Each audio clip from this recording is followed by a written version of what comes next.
Hello, BookTube. Hello, friends. Welcome to LizziefayeLovesBooks. I'm Elizabeth. We have got less than a week left of February, so it is time to plan our TBR for March Mystery Madness. Now, I know a lot of people don't like to plan a TBR because you want to be free spirits and mood read, and I embrace that wholeheartedly. I, however, am a planner. So in order to make sure I accomplish my goals in any given month, I have to plan what I'm going to read. Now, I don't very often get everything read that I plan to, but at least it gives me some goals to work towards. So in looking at our theme this year for March Mystery Madness, which is 2 by 2, I came up with a few possibilities that I would like to read that will fit that theme in some way, shape, or form. And then I may throw in a few other books in addition, and a few of the books that I am probably not going to get read in February fit very nicely into the March Mystery Madness theme.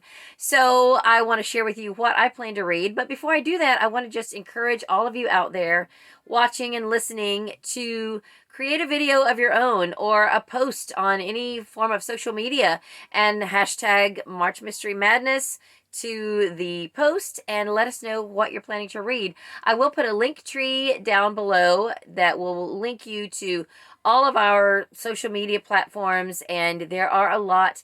But on each of the things, Di, our amazing March Mystery Madness facilitator of all things social media, has posted a schedule of events.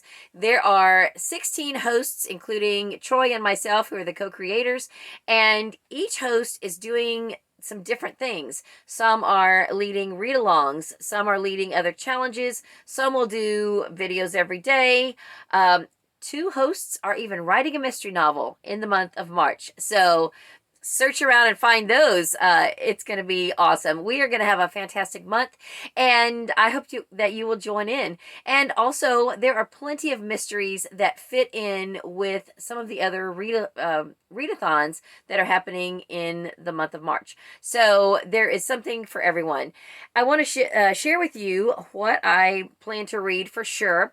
I will also probably, like I think I said earlier, several of the books that I was going to read in February, I already know I'm not going to get to. And quite a few of them are mysteries, and quite a few of them will fit different aspects of our theme. So I'll share those with you. And I want to just talk a little bit about what I'm planning to read. The main thing I want to tell you about, though, is my read along. And I'm going to lead this discussion on our Mystery Madness Goodreads group. That will be the only place there will be discussion threads for Murder in Old Bombay. It's by Nev March. This is set in 1892. So there's a 2 right there. And it's historical. It's a murder mystery, and I have to read it for my book club. My book club is discussing this in April, so March is the perfect time to read this, and I'm inviting all of you to come along and join me. A couple of BookTube friends, including one of our hosts, Janelle from Too Fond of Books, have read it and say that this is a great choice for a read-along and a really good book. So I am super excited about it. So I hope you will join in. Murder in Old Bombay by Nev March. Be sure you join our Mystery Madness Goodreads group, which I believe now I've sort of updated all of my default things that appear at the bottom of the description of all my videos. And if you don't want to bother with the link tree and everything, which I hope you still will, but there is a direct link to our Goodreads group down at the very bottom of the description. And within the Goodreads group, if you find the folder that's labeled Whodunits Book Club, that is where you'll find this discussion thread. Okay, so another book I'm really looking forward to that fits perfectly with this theme, and it is also on my Serious About Series list, which is a whole nother challenge that I'm doing all year. In fact, this is the second year in a row for it, and if you want to know more about that, I will put a little card up here about my announcement for Serious About Series. But a series that I thought I had completed a few years ago, and there's a new one. It's by Thomas Perry. The series is called Jane Whitefield. So the name of the book is The Left-Handed Twin, and so there you have the reference to twos right there in the word twin, and I am so excited about this. I started reading Jane Whitefield several years ago, and I think during my 20 by 20 challenge, I made a concentrated effort to catch up with the series, and I really enjoyed every one of the books. Jane Whitefield is a Native American woman from the Seneca tribe in New York, and she helps people disappear. And it's such a suspenseful series. Not what I would call actual mysteries, although there are things that unfold and are, and develop throughout the stories, of course. But they're just so good. So this new book, I mean, I didn't even know there was going to be another book, and I'm so excited. So I'm very happy to read that. I'm going to listen to it on Hoopla. I believe that's where I found it, and I can't wait. So then I've got some cozy mysteries. I have 2 cozy mysteries that I had on my February TBR, and I'm not going to get to them. Well, one of them was on my February TBR, and one of them just fits the theme. One is number 4 in a series, and one is number 7 in a series. But where they fit the theme is that both of these have authors with double letters in their name. So the next crochet mystery that I need to read by Betty Hechtman. So Betty has 2 T's right together. This is A Stitch in Crime. It's book number 4 in the Crochet Mysteries, and I'm going to listen to that on Hoopla. And then another book I'm going to listen to on Hoopla is Cutwork by Monica Ferris. So the word Ferris, her last name, has 2 R's in the title. And this is number 7 in the series. This is, I think, a 19-book series. And I would love to make a good bit of headway in that series this year.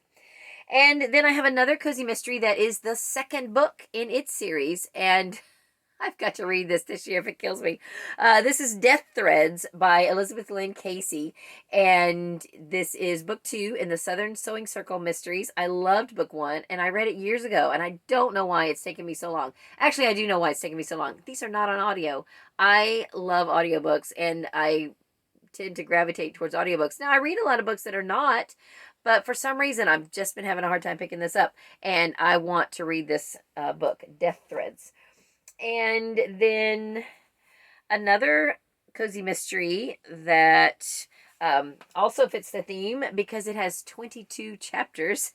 This is Aunt Dimity Snowbound by Nancy Atherton. This will also be the 2nd book in this series that I will have read this year. This is number 9 in the Aunt Dimity series. And I think it may have an epilogue, but the epilogue is maybe a page or 2. So 22 series, that is perfect. And then I have a couple of cozy mysteries I'll have to just show you a picture of, but they are both new releases this year, 2022. And I had them on my list for February, but they are not even being released until this week. So there's probably not going to be enough time left in the month of February to get to either of these. But one of them is the most recent book in the Irish Village series by Carleen O'Connor, and it's Murder on an Irish Farm. And then the next one is the 28th book, I believe, in the Joanne Fluke, Hannah Swinson Baking Mysteries, which is Caramel Pecan Roll Murder.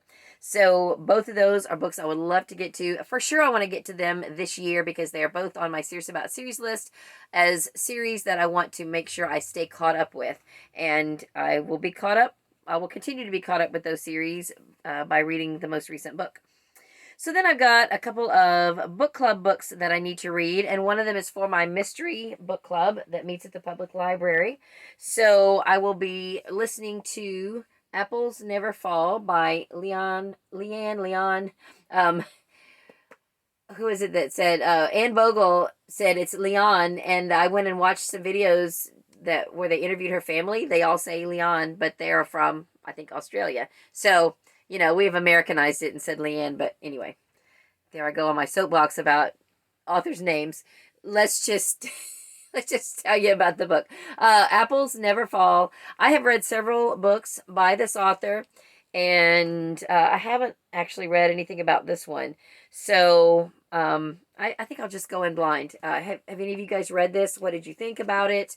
And if anyone wants to buddy read this one with me, you are more than welcome to. And then for my regular library book club, we're reading an Irish book. So this can count for the Irish readathon. And it's called We Are the Brennans by, is it Tracy Lang or Lang? I think it's Lang. If it's not, let me know. And I mean that. Please feel free to correct me if I say an author's name incorrectly. And that is most of what I have on my list. And so how they sort of fit into the theme of things. For the other readathons, I'm also currently still reading The Pillars of the Earth by Ken Follett. So that will count for the March of the Mammoths. And then, of course, there's middle grade March, and I will continue with my Newbery project. I've got a couple of Newbery winners from the 1940s, that I would love to get to. The 21 Balloons is still on my February TBR, but if I don't get to it, of course, it'll bump to March. And then I found this copy of Miss Hickory not too long ago in a little free library, and it's actually very short, so I may go ahead and make an attempt to get that one read as well. So if I read these two, and I think I have one more from the 40s, maybe two, and then I can further myself along in my Newbery project and get one more video done for you on the Newbery winners of the 40s. So that is it for my mysteries. In addition to these books, I will also be trying to go ahead and continue reading the other books that I intended to read in February, or just other books that will meet various projects, like my binge my bookshelves. I will probably make an attempt to do some binging of my bookshelves, and I will just go with cozy mysteries. More than likely, if I have time, I will try to get more read in the Monica Ferris needlework mysteries, because I have this whole entire series. So this would be a fantastic series to binge this month. There's also the other challenges, like to read a book with a growth word. I think that's for Chantel's series. I'm losing my battery. Sorry, I'm like looking to see what the readout is. I'm going to have to wrap this up. But the buzzword is something. I'll put it here. And the name of the book that I'm going to read. And then Chantel's reading challenge is a growth word. And I think Murder on an Irish Farm, which I already showed you. I'll show you another picture here. A farm raises crops which grow. So that can count for that. So that is it for this video for my TBR for March Mystery Madness. Let me know what you're reading. Be sure you join us on all the different social media platforms. Make a video if you do YouTube videos. Even if you don't do YouTube videos, make one anyway. A lot of people, and by a lot I mean several, have made their first YouTube debut with their March Mystery Madness TBR. Two of our hosts even, I'm almost positive. So anyway, that's all for this video. Thank you so much for watching. Thank you for participating in March Mystery Madness. I know we're going to have a great time. The night before, on February 28th, there's going to be a live stream kickoff on Janelle's channel, Too Fond of Books. Then I will be doing my Terrific Tuesdays with friends over coffee every Tuesday. So on March 1st, I'm going to be interviewing a cozy mystery author. So stay tuned for that, and I hope that you will be here. That will be either 11:30 a.m. or 12 noon Eastern Standard Time on March the 1st. So that's it for this video. I hope you're having a great day. Read a good book, and God bless you.